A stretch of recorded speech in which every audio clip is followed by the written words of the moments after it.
Hi, everybody. Welcome to this week's Midweek Main, reflections on the gospel for everyday life. These videos each week are nothing more than a conversation continuance from Sunday through the middle of the week. The Word of God is active. Its intentions are to separate the things that we think are inseparable in us, that we might see God's truth, follow the good news of Jesus at the heart level, that we would trust Him. The whole sequence of God revealing Himself the way that He has in Jesus is for us to understand His role and His relationship as the Creator. Jesus presents Him as Father. Not only that, but we have this idea of Him being Spirit. And then we see Jesus operate in such a clear picture of what perfect humanity would look like. This last weekend, one of the things that, as we started to move toward ending the conversation on becoming satisfied, living a life that is completely satisfied, filled up, no emptiness really to speak of, no emptiness to be filling up with things, but to, because of God's love for us, be filled up all the time. The book, The Freedom of Self-Forgetfulness by Tim Keller, speaks of the ego being distended and fragile and empty and needing to be filled up constantly with things. And an unhealthy ego is one that we're constantly figuring out things to puff in and to fill up. And a lot of what Paul addresses in 1 Corinthians chapter 3, verse 21 through chapter 4, verse 7, all of that text is for you and me right now to listen to Paul's voice in chapter 4, verse 1, where he says, so this is how one should regard us. And he's speaking as an apostle, as a figure that is leading people to live the truths of Jesus in their life, in their community, in the midst of persecution and in the midst of suffering and cultural change and all of that.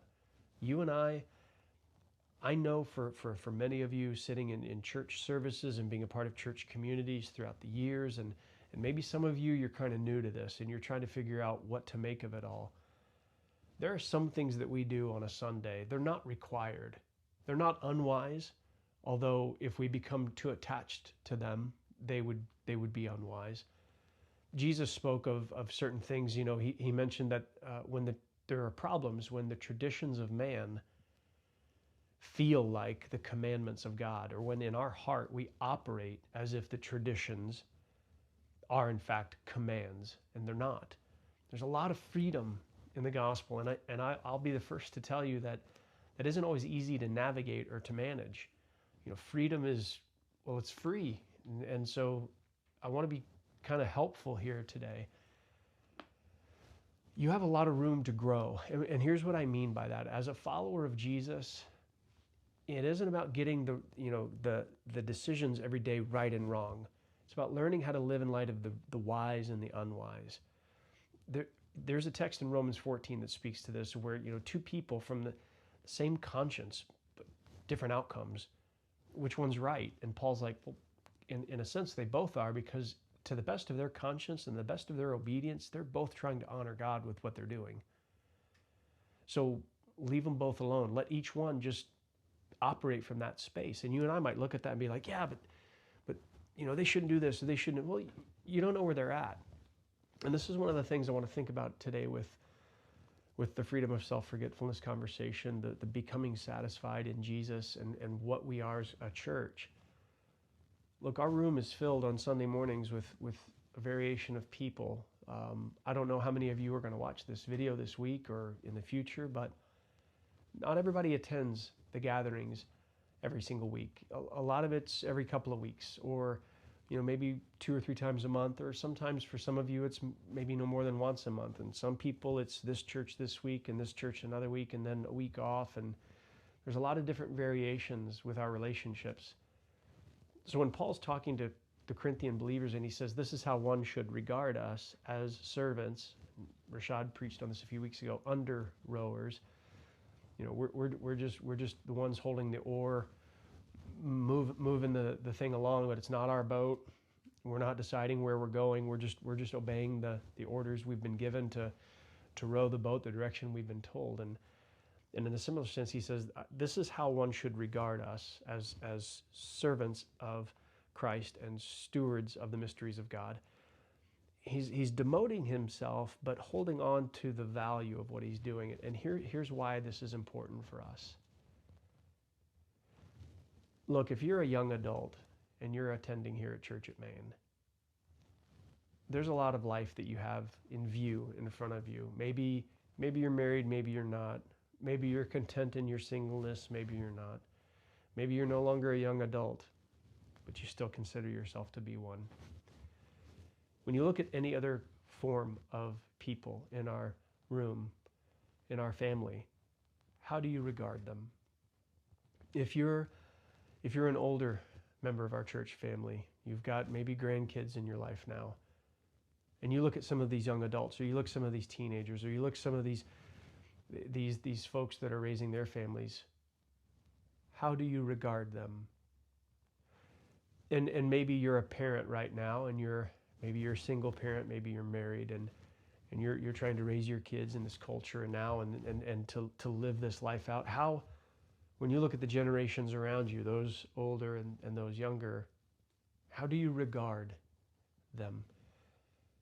Church, I mean, this is what I want you more than anything out of this series to capture in your heart, and really, please, let this work on you. Too often, all of us run the risk of regarding one another according to how they talk, or the way they approach us, or if they're extroverted or introverted, or maybe they're older and opinionated, or they're younger and opinionated, or they're a parent and they're exhausted, or they're lonely, or they're whatever the categories, labels we might apply in our experiences. Scriptures point us to a Jesus that got out of that, rose above it, and identified the banners that one should live under instead.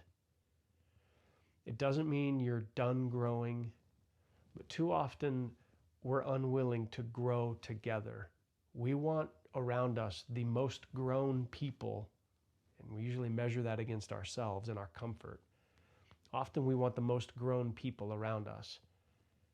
But that's not how God works, nor is it where God works. He grows us together in Christ. Jesus is the one that sort of defines where we're at on the map.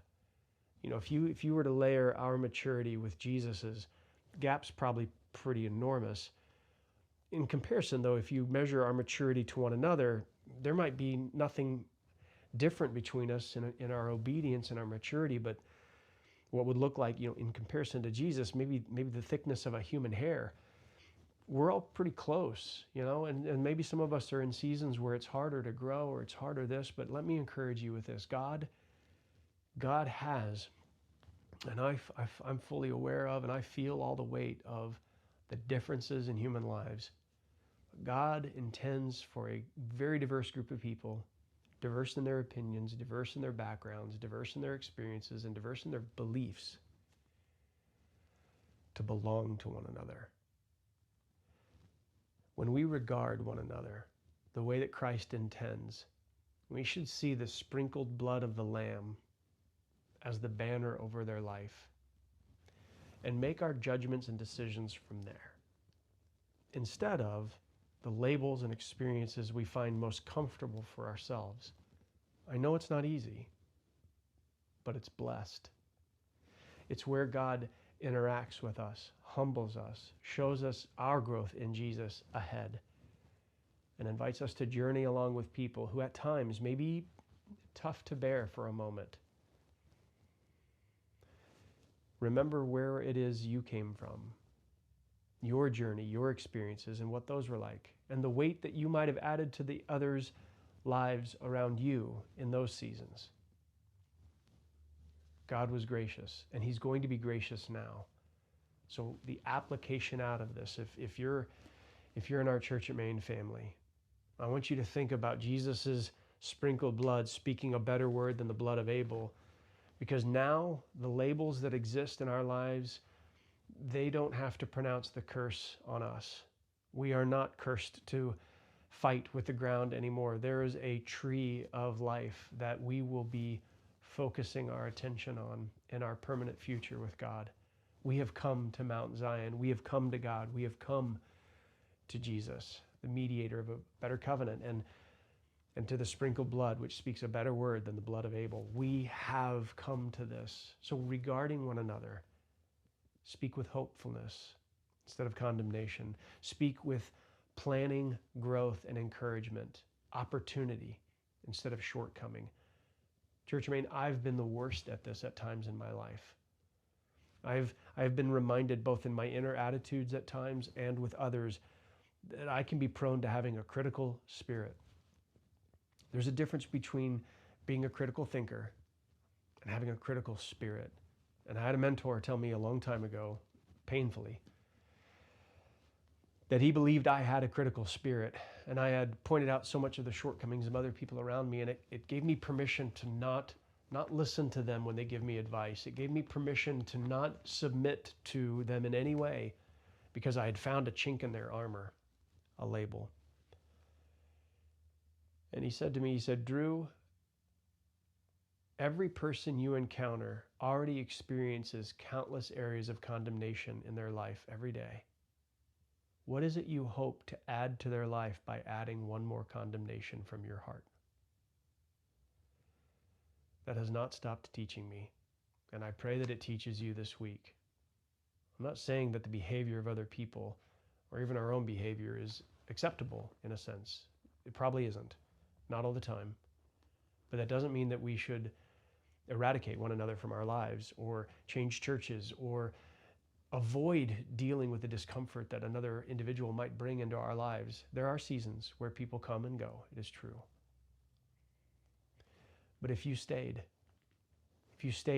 pursuing friendship, genuine, open-hearted, long game thinking friendship with any of the people that are a part of our Church at Main family, you will be blessed. Because if our Father is living in them and He's living in you, I assure you that over time He will bring together something quite amazing to see. Have hope.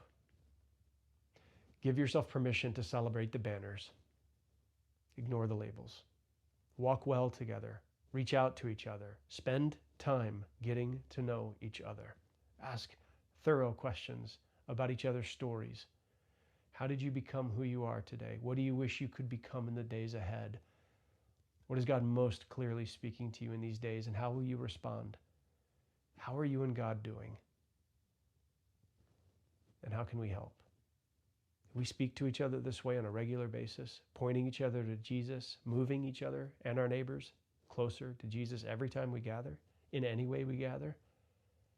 The light of Christ will be made very visible. Church of Main, have a great week. Look forward to seeing you this Sunday at 10 a.m. right here at Church of Main. Until then, fight hard without aggression or anxiety, but fight hard to remember the banners. Give each other hope. Have a great week.